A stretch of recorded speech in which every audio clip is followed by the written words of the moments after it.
नमस्कार किसान भाइयों, स्वागत है आप सभी का आपके अपने कार्यक्रम कृषि दर्शन में। किसान भाइयों, इस कार्यक्रम के जरिए हम आपको खेती बाड़ी से जुड़ी तमाम नई जानकारियाँ देते हैं। इसी कड़ी में आज हम जानेंगे रबी प्याज की वैज्ञानिक खेती कैसे करें। लेकिन उससे पहले आइए नजर डालते हैं खबरें खेती की पर। नमस्कार, खबरें खेती में आपका स्वागत है। मैं हूं ज्योति सिन्हा आपके साथ। अब खबर विस्तार से। ठंड से बचाव के लिए पशुओं की करें खास देखभाल। किसानों की तरक्की की नई राह है समेकित कृषि प्रणाली। सुपर सीडर से खेती में समय और लागत दोनों की बचत। जैसे जैसे ठंड के दिन शुरू होते हैं, इंसानों की तरह पशुओं को भी विशेष देखभाल की जरूरत होती है। कम तापमान और ठंडी हवाएं पशुओं के स्वास्थ्य पर सीधा असर डालती है, जिससे दूध उत्पादन में कमी और बीमारियों का खतरा बढ़ जाता है। ऐसे में पशुपालक किसान भाइयों को चाहिए कि वे पशुशाला को सूखा और हवादार रखें, लेकिन ठंडी हवा के सीधे संपर्क से बचाएं। इसके अलावा खाने में ऊर्जा देने वाले आहार जैसे चोकर, गुड़ और खल्ली शामिल करें। साथ ही पानी हल्का गुनगुना दें।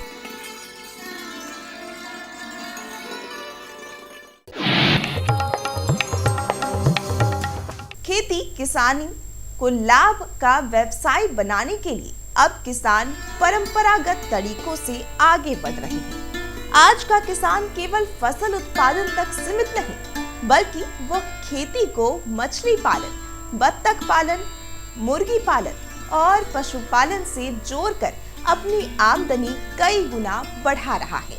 इसी मॉडल को कहा जाता है समेकित कृषि प्रणाली, जो खेती को आत्मनिर्भर और टिकाऊ बनाती है। समेकित खेती प्रणाली यानी इंटीग्रेटेड फार्मिंग सिस्टम खेती की वह तकनीक है जिसमें एक ही खेत में फसल के साथ मछली, बतख, मुर्गी और पशुपालन को जोड़ा जाता है। इस प्रणाली में एक घटक से उत्पन्न अपशिष्ट दूसरे घटक के लिए उपयोगी बन जाता है। जैसे मछली तालाब का पानी खेतों में जैविक खाद का काम करता है। बतखें तालाब की खरपतवार और कीटों को खाकर मछलियों के लिए साफ वातावरण बनाए रखती हैं। वहीं मुर्गी और पशुपालन से मिलने वाली गोबर खाद मिट्टी की उर्वरकता बढ़ाती है। इस तकनीक से किसानों को एक ही संसाधन से कई तरह की आमदनी होती है। यह प्रणाली जल, भूमि और पोषण के संतुलन उपयोग को बढ़ावा देती है। यह मॉडल न केवल आर्थिक रूप से फायदेमंद है, बल्कि पर्यावरण के लिए भी टिकाऊ समाधान है। बिहार सहित देश के कई हिस्सों में इस समय आलू की बुआई का दौर जारी है। किसान अब पारंपरिक किस्मों की जगह उन्नत प्रभेदों की ओर तेजी से बढ़ रहे हैं। कृषि वैज्ञानिकों का कहना है कि उन्नत किस्में न केवल रोग प्रतिरोधी है, बल्कि अधिक उत्पादन भी देती है। कुफरी आनंद, कुफरी पुखराज और कुफरी ज्योति जैसे किस्में किसानों के बीच सबसे लोकप्रिय है। इन किस्मों की खासियत है कि ये जल्दी तैयार होती है और बाजार में अच्छी कीमत दिलाती है। वैज्ञानिकों के अनुसार उन्नत प्रभेदों से पैदावार में 20 से 25% तक बढ़ोतरी संभव है। उन्नत किस्में प्रसंस्करण उद्योग के लिए भी उपयुक्त है, जिससे किसानों को अतिरिक्त आय मिलती है। कृषि के क्षेत्र में आज महिलाएं भी नई पहचान बना रही हैं। वैशाली जिले की अनीता देवी एक ऐसी महिला किसान है जिन्होंने मूली की खेती से सफलता की नई कहानी लिखी है। अपने परिश्रम, आधुनिक तकनीक और लगन के दम पर उन्होंने न केवल अच्छी पैदावार की, बल्कि मूली की खेती ने उनके जीवन में खुशहाली भी लाई है। अनीता बताती हैं कि उन्होंने मूली की बुआई कतार दर कतार की, जिससे सिंचाई और निराई में आसानी हुई। आज उनकी 1 बीघा जमीन से उन्हें पहले से दुगनी आमदनी हो रही है। आज कृषि क्षेत्र में आधुनिक तकनीक किसानों के लिए नई उम्मीद लेकर आई है। ऐसी ही एक उन्नत मशीन है सुपर सीडर। जो खेती के तौर तरीकों को बदल रही है। यह यंत्र मिट्टी की जुताई, बीज की बुआई और खाद डालने जैसे कई कार्य एक साथ करता है, जिससे समय, श्रम और लागत तीनों की बचत होती है। सुपर सीडर एक आधुनिक कृषि यंत्र है जो गेहूं, सरसों, मक्का और दलहनी फसलों की बुआई के लिए बेहद उपयोगी है। यह पुराने फसल अवशेषों को बिना जलाए ही मिट्टी में मिलाकर खेत को नई फसल के लिए तैयार करता है। इससे मिट्टी की उर्वरता बनी रहती है और प्रदूषण की समस्या भी कम होती है। सुपर सीडर की मदद से एक ही बार में जुताई, बीज बुआई और खाद डालने का काम पूरा हो जाता है। इससे किसान का समय आधा लगता है और डीजल की खपत भी घटती है। कृषि वैज्ञानिकों का मानना है कि इस यंत्र का इस्तेमाल टिकाऊ खेती की दिशा में एक बड़ा कदम है। सुपर सीडर न सिर्फ उत्पादन बढ़ाता है बल्कि पर्यावरण को भी सुरक्षित रखता है।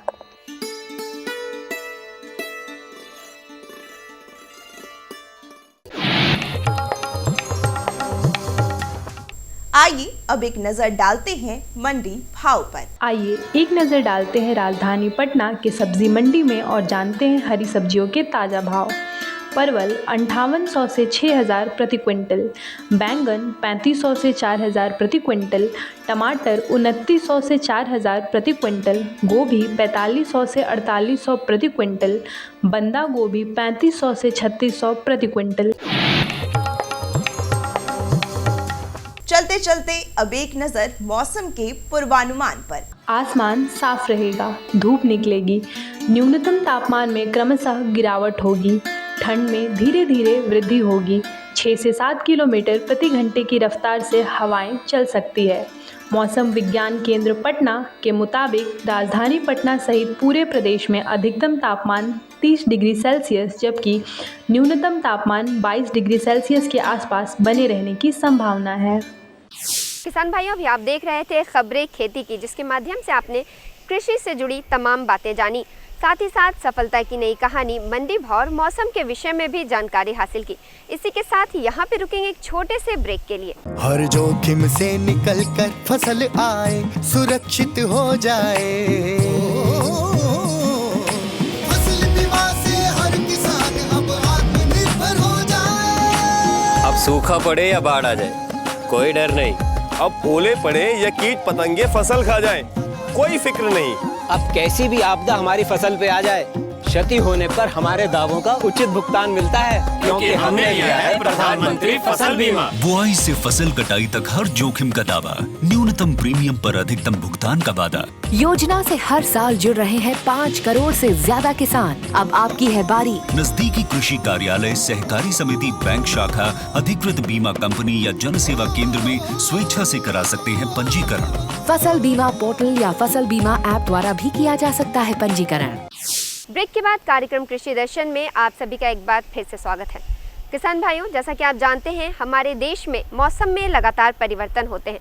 बदलते हुए मौसम के साथ हमारे फसल और खेती का तरीका भी बदल जाता है। जैसा कि आप जानते हैं, अभी रबी खेती का समय आ चुका है, तो आज हम जानेंगे कि रबी प्याज की वैज्ञानिक खेती कैसे करें।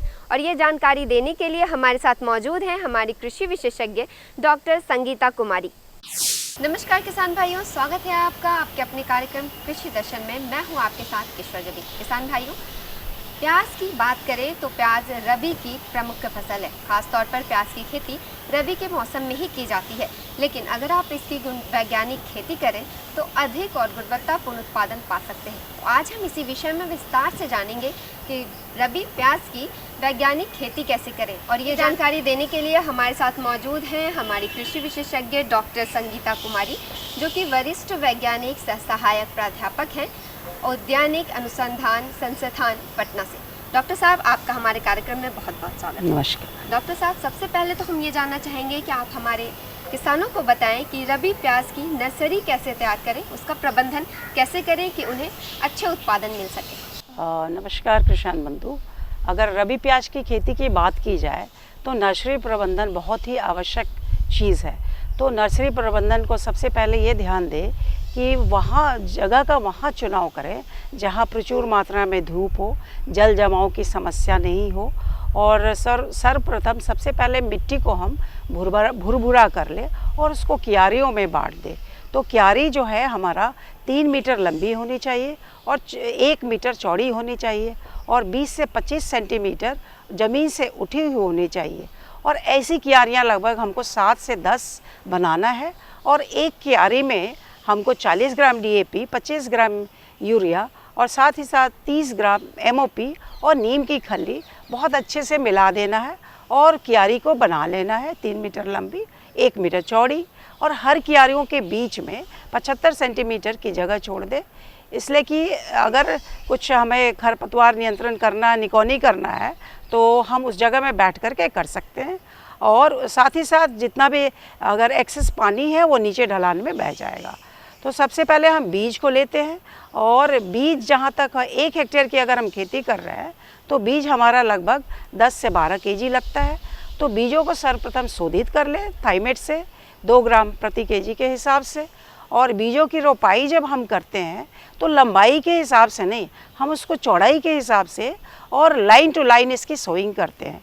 और कम से कम इसमें दूरी ज़रूर रखना, एक बीज से दूसरे बीज की दूरी कम से कम 5 सेंटीमीटर होना चाहिए ताकि प्याज की जो बिचड़ा है उसकी बढ़वार अच्छी तरह हो सके।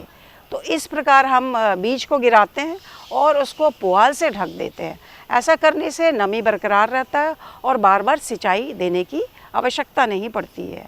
और देखेंगे कि 8 से 10 दिनों में उसमें आँख आना शुरू हो जाता है। आपको समय समय पर पुआल पर ही सिंचाई देना है और झरने की मार्फत से।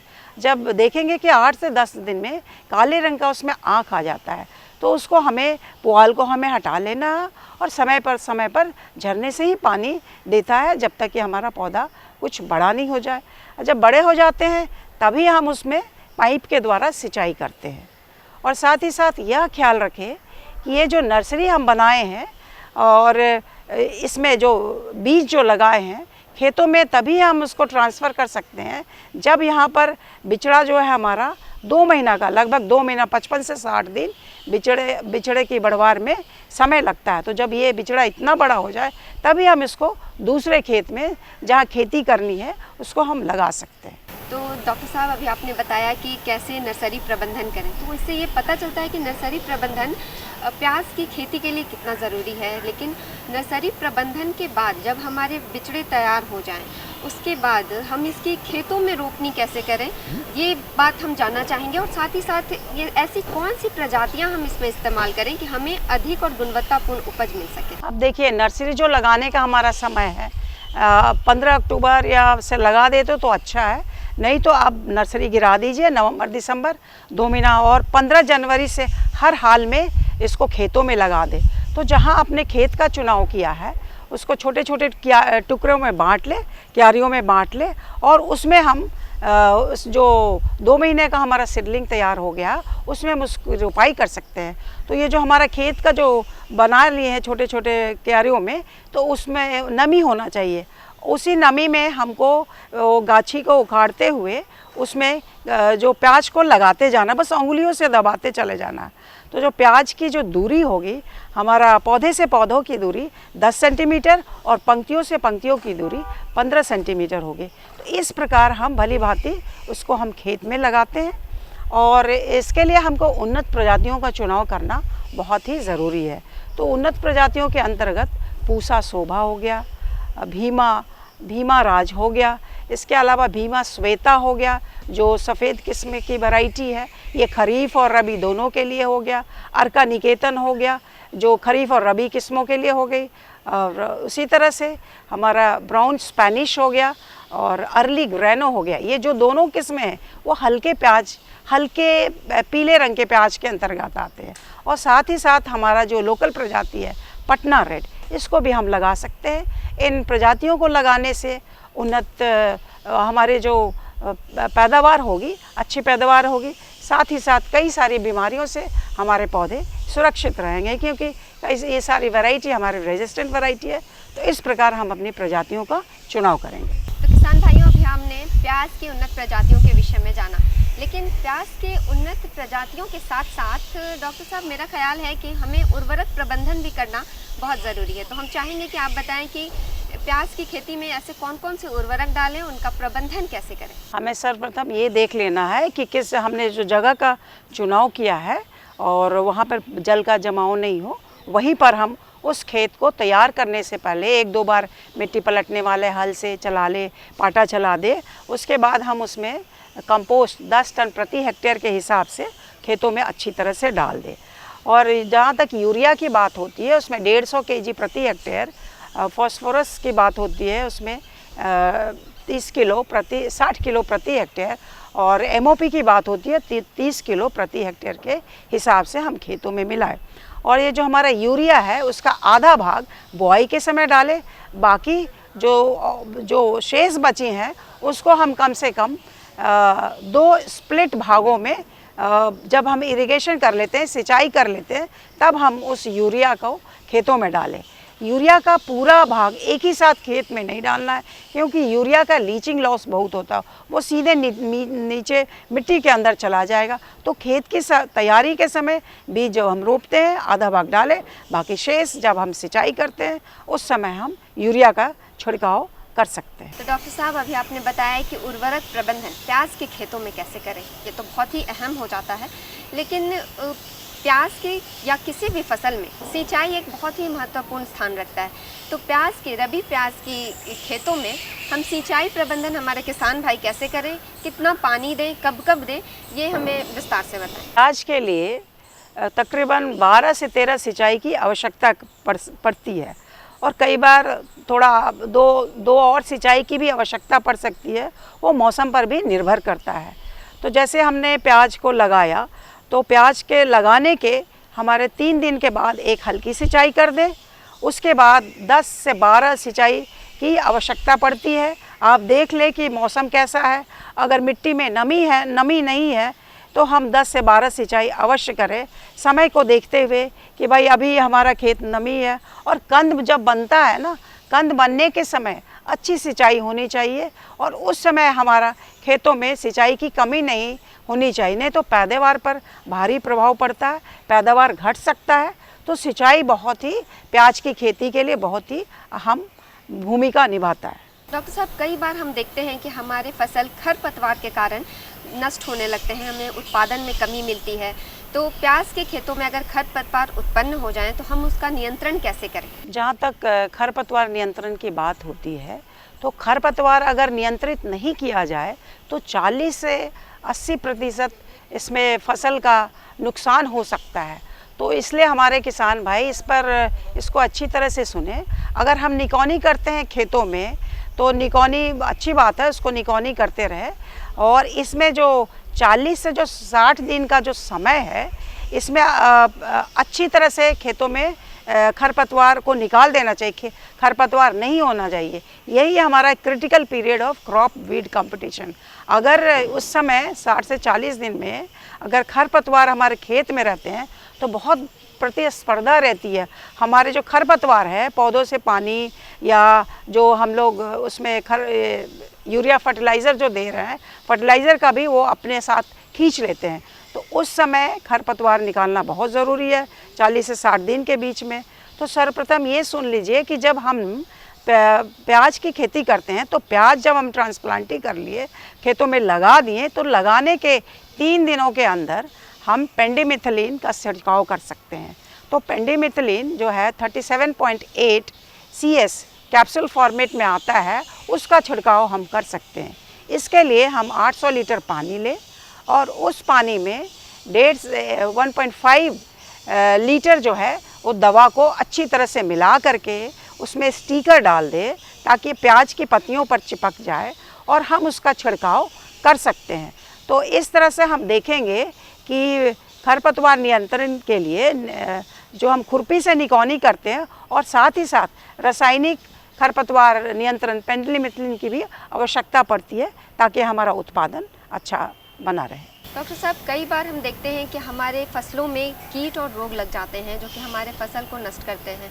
सारे उपाय करने के बाद भी उर्वरक प्रबंधन, खरपतवार प्रबंधन, सिंचाई सब कुछ संतुलित होने के बावजूद कीट और रोग लग जाते हैं। तो इस स्थिति में कीट और रोग की पहचान कैसे करें, उनके लक्षण क्या हैं और उनसे हम कैसे बचाव करें, इन रोगों का प्रबंधन कैसे करें कि हमारे उत्पादन अच्छे मिल सके। मुख्य रूप से इसमें थ्रिप्स जो है वो कीट, काले रंग का कीट होता है, और जब आसमान में बादल छाए रहते हैं उस समय यह प्याज को बहुत क्षति पहुंचाता है। प्याज की पत्तियों का रस चूस लेता है। तो इन कीटों से बचाव के लिए हम अगर ऑर्गेनिक की बात करें तो हम नीम का तेल का छिड़काव कर सकते हैं। नीम का तेल 5 मिलीलीटर 1 लीटर पानी में घोल करके हम पत्तियों पर छिड़काव कर सकते हैं। तो ये समय समय पर इसका, जैसे देख रहे हैं कि अगर बहुत मात्रा में ये एफिड्स लगे हुए हैं तो हम इसका छिड़काव 15 दिन के अंतराल पर समय समय पर कर सकते हैं। और साथ ही एक और भी की ये जो बीमारी है पर्पल ब्लॉच, तो पर्पल ब्लॉच में देखेंगे कि पत्तियों पर भूरे रंग का धब्बा आ जाता है और जो है पत्तियां झुकने लगती हैं और पौधे की जो बढ़वार है वो रुक जाती है। तो पर्पल ब्लॉच की रोकथाम के लिए ये एक फंजीसाइड, ये फंगल बीमारी है, तो इसके कंट्रोल के लिए हम कॉपर ऑक्सीक्लोराइड का छिड़काव कर सकते हैं। कॉपर ऑक्सीक्लोराइड जो है 3 ग्राम प्रति लीटर पानी में घोल करके इसके हम छिड़काव कर सकते हैं। तो इस तरह से देखेंगे कि हमारा पर्पल ब्लॉच से हमारे पौधे सुरक्षित रहते हैं।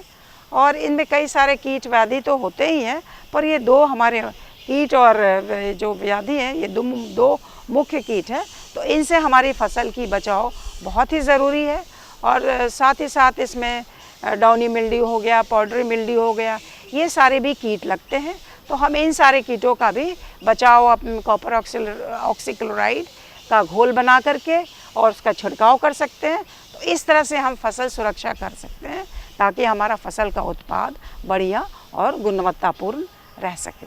मैम, हम जानना चाहेंगे कि जो भी किसान, हमारे किसान बंधु हैं जो कि रबी प्याज की खेती करने जा रहे हैं, उन्हें नर्सरी प्रबंधन से लेकर उत्पादन प्राप्त करने के दौरान उनके लिए अगर कोई सुझाव है, कोई उपाय है तो आप उन्हें दें। कई बार ऐसा देखा जाता है कि जब भी नर्सरी की रोपाई करते हैं तो वहाँ सावधानियाँ नहीं बरती जाती है।